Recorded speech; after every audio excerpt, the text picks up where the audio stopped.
अघिबाट ऋषि दाई जनता तिम्रो साथमा छन् भन्ने सेन्स हामी दिन्छौँ नि त। तपाईँ अब यो मिडिया छोड्नुहोस्, अब राजनीतिमा तपाईँले आउनै पर्छ। ऋषि धमला आजको आवश्यकता साथी हो भनेपछि त्यहाँ कसैले पनि प्रश्न उठाउँदैन। तपाईँले सरकार बनाउनु पर्छ र हामी जेन्जीहरू तपाईँले प्रधानमन्त्रीको रूपमा हेर्न चाहन्छ।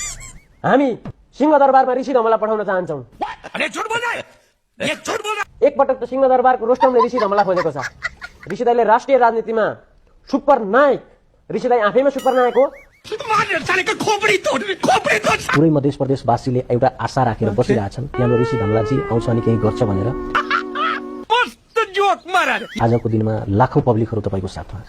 आज ऋषि धमलाको आवश्यकता छ भन्न हामीले नपाउने जेन्जीले, हामी जेन्जी भन्दा पनि नेपाली जनताले हेर्न चाहेको हो, भन्न सकेको छैनन्। यो त टेलर हो, फिल्म आउन बाँकी छ। फिल्म फागुन 21 मा आउँछ ऋषि धमलाको पक्षमा।